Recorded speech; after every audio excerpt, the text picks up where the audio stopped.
Сәлеметсіздер ме көрермендер? Мен сіздерге бүгін бірінші сабағымды ұсынамын. Бүгін декоративный перде тігіп үйренетін боламыз. Менің каналыма міндетті түрде тіркеліп, лайк басып, қоңыраушаны басуды ұмытып кетпеңіздер. Видеоны басынан аяғына дейін көріңіздер. Перде тігудің қыр-сырын үйрететін боламын.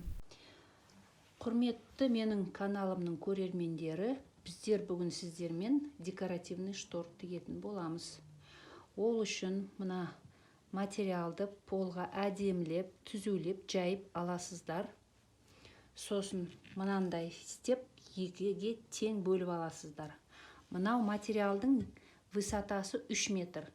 Менің тігетін пердемнің высотасы 2,5 метр.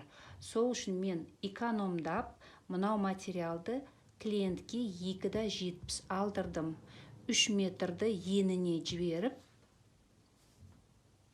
көлденеңінен 2-ге бөліп отырмын.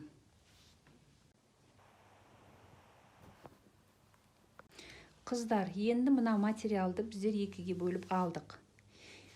Сосын мына жақта кромка деген нәрсе бар. Осы кромканы да полностью қиып тастаймыз. Қимасақ, бұл сосын тартылып қалып, перделеріңіздің боковойлары әдемі болмай шығады. Барқыт тіккен кезде қыздар обязательно барқыттың ворсына внимание қылуларыңыз керек.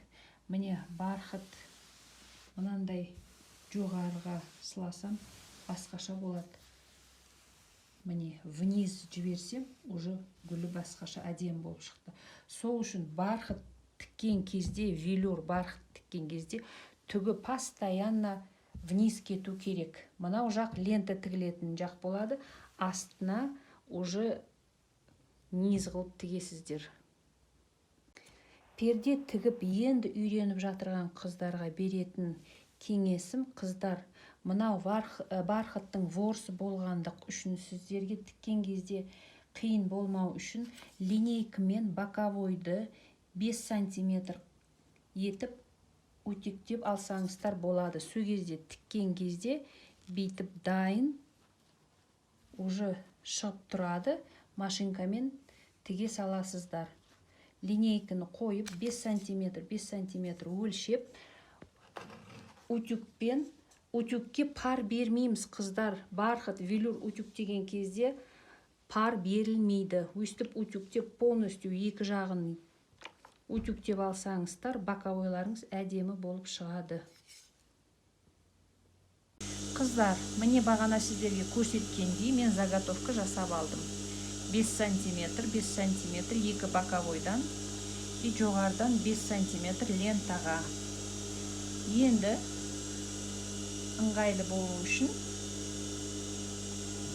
боковойды тігіп аламыз. Міне линейкамен қарасаңыздар, ровно 2,5 сантиметр болып шығады боковой.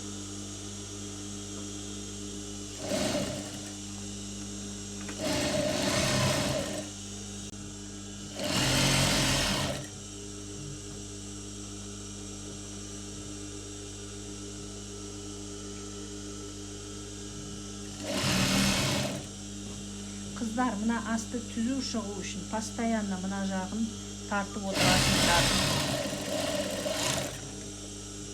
Қыздар, мен сендерге керемет бір лайфхак көрсеткім келіп отыр. Мына велюрды тіккен кезде өздеріңіз білесіздер, мынандай ворс бар. Сол ворс противоположный жаққа тікпеу үшін мына пердені екінші боковойын іштен кіргізіп машинкеде тіксеңіздер болады. Сол кезде мына жағының да боковойы ворс вниз кетеді. Қыздар, міне көрдіңіздер ме? Мына жағын тартып отырасыздар. Сол кезде әдемі шығатын болады. Міне қыздар, точно бәрі шықты.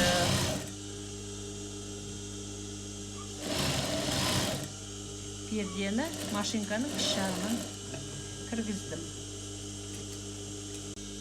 Қыздар, міне боковой идеально шықты. Енді сендерге және бір лайфхак көрсетемін. На всякий случай, если боковойларым әдемі шықпады деп переживать ететін болсаңыздар, мына боковойды ішке қаратып 4,5-5-6 сантиметрға дейін бүйтіп қайырып тіксеңіздер лентаны. Сол кезде пердені ілген кезде боковой шов вообще білінбейтін болады. Міне мына лентаны қоямын да мен 1,5 сантиметр гребешок беремін. Неге десеңіздер, мынаны карнизға ілген кезде карнизді жауып қалады. Мынау гребешок дейді, біреулер хахалок деп айтады.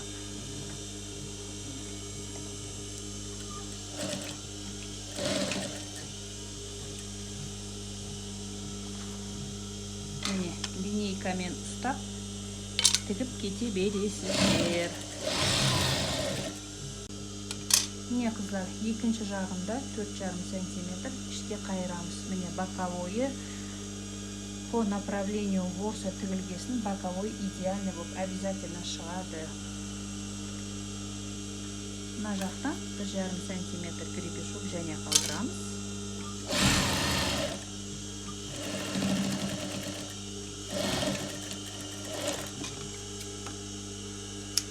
Сосын екінші, үшінші шовты беріп шығамыз.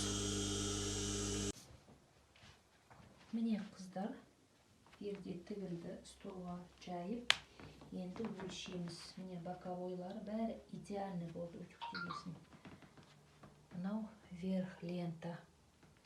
Енді рулетканы алып, ұзындығын алатын боламыз.